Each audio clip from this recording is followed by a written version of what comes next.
노아의 방주의 사건은 이제 교회 샘플입니다. 마지막 때 모습을 그대로 보여주고 있기 때문에 노아의 아버지 람에게 아들을 낳고 아들을 통해 세상에서 사람들이 죄로부터 구원받기를 바랬고, 그래서 이름을 휴식 또는 구원을 가져온다는 뜻인 노아라고 이렇게 부르게 됩니다. 그래서 13절 말씀대로 온 세상에 악이 퍼져 이제 절정에 이릅니다. 관영해졌습니다. 더 이상 악해질 수 없을 정도로 악해졌을 때 하나님께서 혈육 있는 모든 것을 파멸시키기로 결정하십니다. 그래서 13절에 보시면 그 끝날이 내 앞에 이르렀으니, 끝날이 내게 이르렀다는 겁니다. 그래서 이 심판하기로 결정하셨고, 그 심판의 계획을 노아에게 알립니다. 그러면 유심히 보셔야 될 이유는요, 마지막 때 불의 심판을 예고를 했습니다. 그죠? 베드로를 통해서. 그러면 그 예고장을 받았으니까 이제 고지가 됐으면 어떻게 되죠? 그렇게 살아가야 됩니다. 이렇게 이런 일이 있으니까 노아 홍수 때도 그저 그 하나님의 뜻을 그 종 선지자들에게 밝히신 것처럼 마지막 때도 사도들을 통해서 미리 말씀하신 겁니다. 그러면 그 말씀을 받은 우리는 어떻게 해요? 준비되는 가운데 이 땅을 살아야 되는 겁니다. 그래서 신앙생활에서 제가 어제도 잠깐 사서 말씀을 드렸는데, 제일 중요한 게 뭐냐면 이 기도의 기쁨을 누려야 됩니다. 너희가 지금까지는 구하지 아니했으나 구하라, 그리하면 너희 기쁨이 충만하리라. 이 기쁨, 기도 자체가 기쁨이 될 수 있도록 기도하셔야 됩니다. 이게 신앙생활이 나태해지면 뭐가 안 되냐면 기도 생활이 안 됩니다. 근데 그게 굉장히 모든 걸 잃어버리는 거하고 똑같아요. 기도 자체가 기쁨이 될 수 있도록 기도하라고. 이건 요한복음 16장에서 이제 다락방 강화, 우리가 알고 있는 예수님 마지막 이제 메시지를 전달하는 과정에서 전달하신 내용입니다. 그래서 우리가 유심히 보셔야 돼요. 내 삶에 기도가 기쁨이냐 아니냐, 이거는 마치 리트머스 시험지와 똑같은 겁니다. 근데 기도하기가 싫고 기도의 자리로 나아가는 것이 부담되고 그러면 어때요? 이건 내가 좀 잘못 살아가고 있다는 겁니다. 기도 자체가 기쁨이 된다는 것은 그로 인해서 하나님이 기도의 능력을 경험하게 하신다는 거예요. 체험적인 거, 지존자의 은밀한 것, 그죠? 그곳에 거주하는 자, 거기에 털을 잡고 있는 자가 복이 있다고 그랬습니다. 우리가 살아가면서 늘 하나님 백성으로 사는 동안 기도의 기쁨을 누리게 되시길 주의 이름으로 축원합니다. 기도가 즐거움이 돼야 돼요. 이것이 내 삶에, 이것이 너무 중요합니다. 그래서 아모스 3장 7절 말씀대로 주 여호와께서는 자기의 비밀을 그종 선지자들에게 보이지 아니하고서는 결코 행하심이 없다 한 그대로 다 미리 예고하셨습니다. 그리고 그대로 진행해 나가요. 소돔에 관한 심판을 하나님께서 아브라함에게 말씀해 주셨고, 우리에게는 이미 사도들을 통해서 하나님의 심판 계획을 분명히 전달했습니다. 베드로서 3장 8절에서 10절, 유다서 같은 말씀들, 이게 다 뭐죠? 하나님의 심판에 대해서 있을 거다 분명한 사건을 다루고 있습니다. 또 14절 보니까 이 잣나무로 방주를 칠 때 그 안에 칸들을 말고 역청으로 그 안팎을 칠하라고 노아에게 말씀합니다. 선박 건조에 주로 사용되는 소나무나 수지성 나무를 뜻합니다. 또 역청, 나무 기름으로 만든 아스팔트와 같은 것으로 방수제입니다. 방주 안에 냄새를 제거하는 역할도 하기 때문에 방주 안팎으로 칠하게 했습니다. 그래서 메투엘리의 말대로 이 역청이 굉장히 중요한 역할을 했겠죠. 또 방주는 물 위에 떠 있는 상자와 같은 배입니다. 테바라고 하죠. 우리가 모세 갈 때 밭에서 그 나무 상자, 그것도 똑같은 테바입니다. 그래서 우리가 하나님 운전은 누가 하시죠? 하나님이 직접 하세요. 교회 머리 대신 주님이 오늘도 이것은 교회를 상징합니다. 그래서 여기 이제 기록한 그대로 방주 규모, 그래서 높이가 135m, 22.5m, 13.5m, 이게 쭉 이렇게 기록하고 있습니다. 32,000톤에서 34,000톤 정도의 용량을 실을 수 있는 크기의 배입니다. 우리가 이 방주 사건을 통해 알아야 될 것은 노아의 구원을 위해서 계획한 방주는 하나님이 만드신 거예요. 하나님이 이렇게 프로그램을 잡으셨습니다. 두 번째는 방주를 짓는 노아의 수고가 사람들 눈에는 어리석고 미련하게 보였다는 겁니다. 요즘 우리가 천국을 소망하며 사는 게 사람들을 볼 때 천국이 없다 얘기하는 사람들 우습게 보이죠. 예, 그것 때문에 경건하고 거룩하게 살아가는 것, 그죠? 이해가 안 되죠.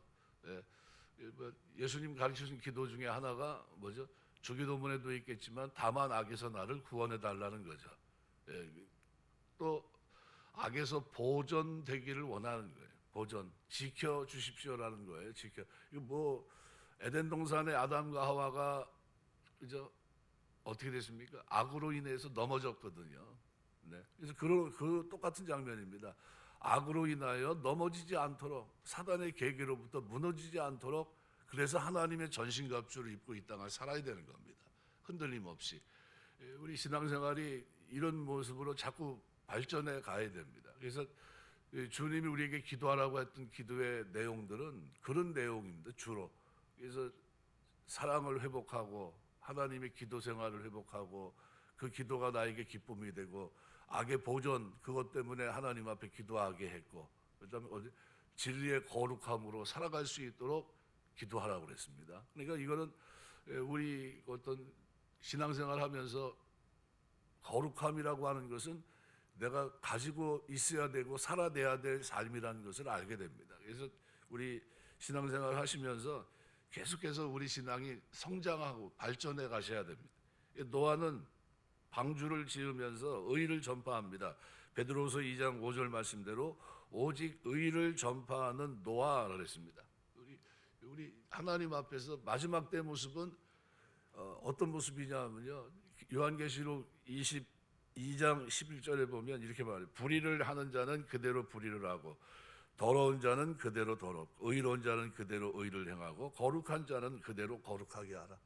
네, 우리는 어디에 포함됩니까? 거룩한 자는 그대로 거룩하게 하라. 그 삶의 이 폼 그리고 거기에 삶에 녹아진 삶이 우리 그리스도인들의 삶입니다. 이걸 놓치면 안 돼요. 그래서 내 삶이 반드시 거룩해야 됩니다. 예, 거룩하기 위해서 몸부림쳐야 되고요. 방주는 또 네 번째로 예증과 예표를 대표적으로 보여주는 그리스도의 표입니다. 그래서 사도행전 4장 12절 보면 천하 인간의 구원을 얻을 만한 다른 이름을 우리에게 주신 일이 없다. 온 지면을 쓸어버리는 홍수에서 살아남을 수 있는 유일한 방법은 뭡니까? 내가 길이요 진리요 생명이니 나로 말미암 자는 아버지께 올 자가 없다는 대로 오직 그리스도를 통해서 말입니다. 예, 요즘 우리 시대가 어떤 시대입니까? 상대주의 시대, 종교다원주의 시대입니다. 상대화시키고 있어요. 절대 가치가 없고 오직 그리스도만이 구원인데 이걸 다 어떻게 해요? 무너뜨린 겁니다. 지금. 그리고 그런 시대에 지금 우리가 신앙생활하고 있습니다. 우리 생각이 점점점 어떻게 해요? 세뇌를 당하고 있는 겁니다. 이 사회에서 계속해서 그 문화나 이런 영역에서 계속해서 어떻게 해요? 도전하고 있는 겁니다. 도전. 이 도전이 물밀듯이 밀려와서 지금은 진화론을 갖다가 거기에 끄떡끄떡거리고 있잖아요. 근데 창조입니까? 진화입니까? 창조론이거든요. 근데 그 창조론을 왜곡하고 진화로 자꾸 끌어가요. 그러니까 이거 왜 그러죠?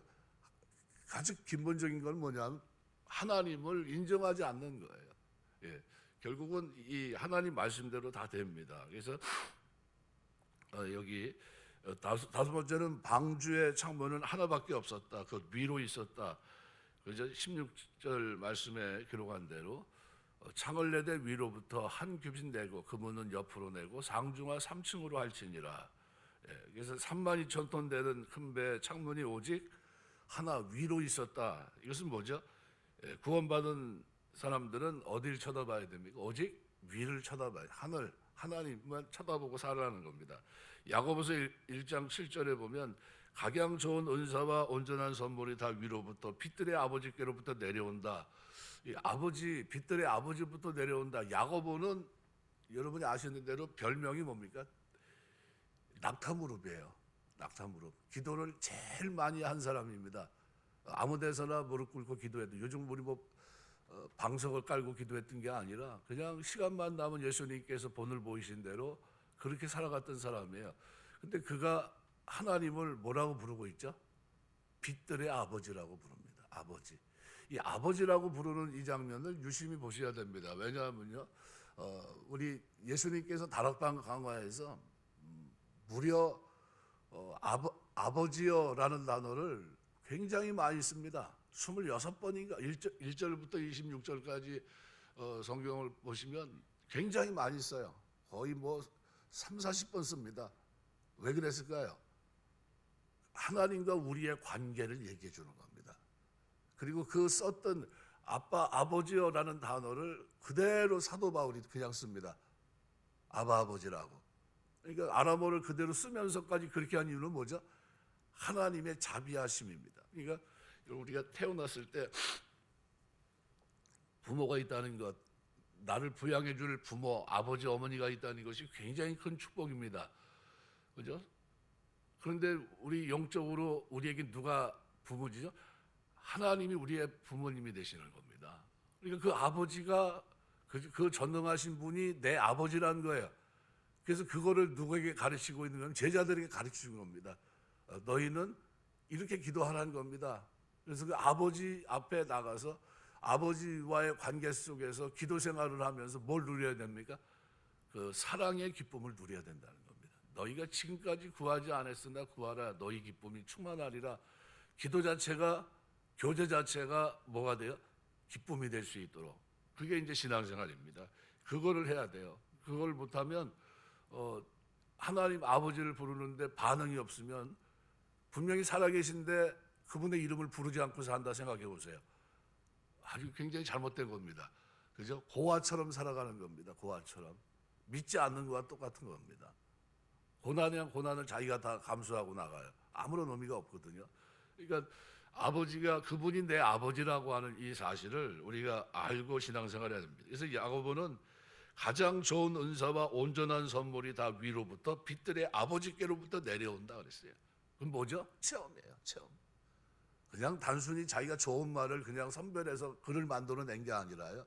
기도 응답이 바로 거기 아버지로부터 그 관계 속에서 그분 아버지로부터 공급을 받는다. 이거를 설명한 겁니다. 그래서 거기다 뭐라고 표현한 거였냐면 가장 좋은 은사와 온전한 선물이 다 위로부터 빛들의 아버지 그로부터 내게 온다는 거예요.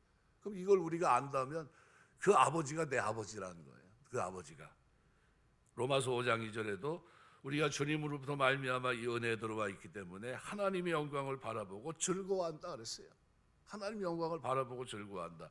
위를 바라보고 기뻐하는 겁니다. 그래서 하늘나라의 큰 축복과 약속된 영광을 바라고 즐거워하는 것, 이것이 이 땅에서 성도의 삶입니다.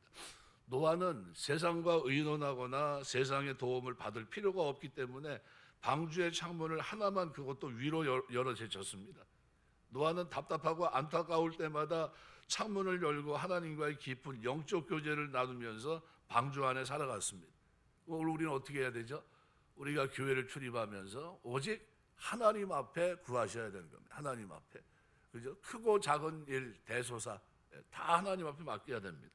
17절 내가 홍수를 땅에 일으켜 모든 생명의 기운이 있는 모든 육체를 천하에서 멸절하리니 땅에 있는 것들이 다 죽으리라. 이 17절의 이 결정, 하나님께서 그렇다면 사람은 왜 사랑의 하나님은 어떻게 된 건가? 하나님께서 멸절하시려고 했던 인간들은 어떤 사람들이죠?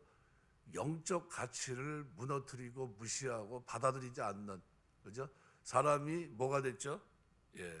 그래서 6장에 보면 3절 말씀에 여호와께서 이르시되 나의 영이 영원히 사람과 함께하지 아니니 이는 그들이 육신이 됨이라. 짐승이 됐다는 거예요. 짐승이 동물이 됐다는 겁니다. 그래서 어떻게 해요? 하나님이 그들을 심판하기. 그러니까 그들이 마음이 하는 변화될 여지가 전혀 없었다는 거예요. 전혀 없었다. 마치 이것을 로마서 1장 18절에 기록되어 있는 마음에 하나님 두기를 싫어하며 내어버려 두사 합당치 못한 일을 하게 하신 그 장면과 똑같은 겁니다. 그러니까 이 마음이 변화가 있어요, 없어요? 변화의 가능성이 전혀 없는 겁니다. 내버려 두신 거예요. 유기해버린 겁니다. 그리고 그들을 죄 가운데 살게 하고 심판하신 겁니다. 이게 로마 시대예요. 거기에 대한 상당한 보응을 받게 하셨느니라. 마지막 때는 어떻게 됩니까? 두 가지 종류의 삶을 살아갑니다. 한 사람은 하나님의 뜻을 분별하면서 영적 예배 드리며 거룩하게 사는 무리가 있을 것이고, 그리고 그대로 죄 가운데 사는 무리가 있을 겁니다. 여대로 마음이 변화받음 없이 새롭게 변화받아 하나님의 뜻을 알고 그 하나님과 교제하고 기도의 기쁨을 누리고 하나님의 보호하심을 경험하며 또 하나님과 어제 바른 거룩한 백성으로 이 땅의 삶을 살아내는 그 모습과는 전혀 판이하게, 그래서 이것을 가능하게 하는 것이 뭡니까? 기도 생활입니다. 기도 생활. 그래서 기도는 명령형으로 되어 있어요. 항상 기뻐하라, 쉬지 말고 기도하라, 범사에 감사하라. 명령형입니다. 해도 되고 안 해도 되가 아니라 그걸 이룰 수 있는 힘이 어디에 있다는 겁니까? 기도에 있다는 거예요. 그러니까 기도는 기도의 기쁨을 누릴 수 있어야 되는 겁니다. 그래서 이 삶의 목적을 상실한 세상을 심판합니다. 120년간 참으셨고 회개 기회를 주십니다. 그런데도 7일을 더 연장시켜 주십니다. 회개했습니까? 회개하지 않습니다. 결국 하나님께서는 하나님의 공의로움을 나타내고 이 세상을 더 타락하지 못하도록 심판의 손길을 피십니다.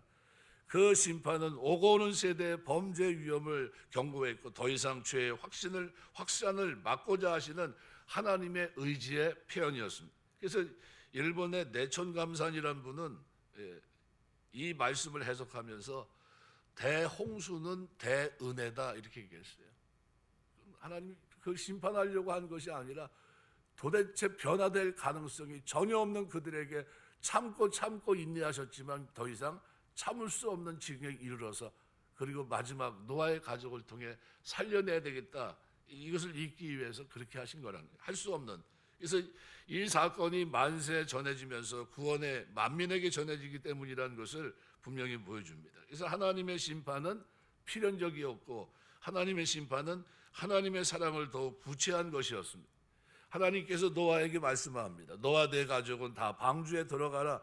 모든 생물을 암수 하나씩 방주 안으로 이끌어 들이라. 먹을 식물을 저축하라. 22절 보니까 노아가 그렇게 그와 같이 하되 하나님이 자기에게 명하신 대로 다 준행하였더라.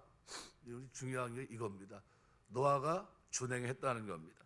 한번 생각해 보세요. 방주를 짓는 일, 식량을 비축하는 일, 동물을 암수 한 쌍씩 방주로 이끌어 들이는 일, 쉬운 일이 하나도 없습니다. 근데 노아는 그 모든 어려움을 극복하고 명령 앞에 순종합니다. 하나님이 명하신 대로 다 준행했습니다. 이러한 노아의 행동이야말로 우리 신앙생활의 본입니다. 노아의 신앙은 행동하는 신앙이었어요. 야고보 2장 17절 26절 말씀에도 행함이 없는 믿음은 자체가 죽은 겁니다. 노아와 같은 믿음은 이 세상에서는 비방과 멸시와 조롱을 받는 외로운 길이었습니다. 그렇지만 일단 순종하기로 결심하고 행동하면 나머지는 하나님이 다 책임져 주십니다. 그래서 노아가 모든 생물을 각기 암수 한 쌍씩 방주로 이끌어 들여라. 온 세상에 퍼져 있던 모든 종류의 생물을 다 잡아다 방주에 넣을 수 있겠습니까? 그럼에도 노아는 순종합니다. 그래서 창세기 7장 16절을 보면 이렇게 표현합니다. 무릇 기식이 있는 육체가 둘씩 노아에게 나와 방주로 들어갔으니 들어간 것들은 모든 것의 암수라. 하나님이 그에게 명하신 대로 들어가매 여호와께서 그를 닫아 넣으시니라. 노아가 잡으려고 이리저리 뛰고 한 것이 아니라 하나님께서 닫아 넣으셨어요. 이게 노아는 순종한 것밖에 없습니다. 하나님 말씀대로 순종하면서 결국 이 처음 물의 심판에 대해서 최선을 다했던 모습을 보여줍니다. 말씀을 맺겠습니다. 내가 홍수를 보내리라 한 말씀의 이 홍수는 하나님이 하신 겁니다. 이 세상에서 일어나는 모든 역사는 하나님이 주관하시고 행하신다는 사실을 기억하셔야 됩니다. 세상 사람들은 노아 시대 사람과 같이 주님의 재림 심판을 조롱하고 비웃습니다. 우리 성도들은 이 말씀을 믿으면서 주님의 재림을 준비하며 살아야 됩니다.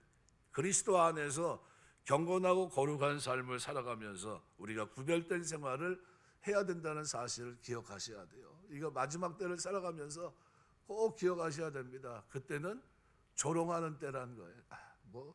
과학이 이렇게 발달했는데 생명이 이렇게 연장이 되는데 이게 뭐 무슨 창조 말도 안 되는 소리를 해. 그리고 조롱하는 그런 시대가 될 겁니다. 예, 이제 지금 AI도 이제 등장하고 뭐 지금 뭐 신격화하는 그런 일이 벌써 벌어지고 막 그런 일이 막 일어나고 있는데 이런 시대에 이제 우리가 살고 있거든요. 그러면서 어떻게 해요? 이 절대 가치를 무너뜨리는 이 세상 속에서 우리가 살아갑니다.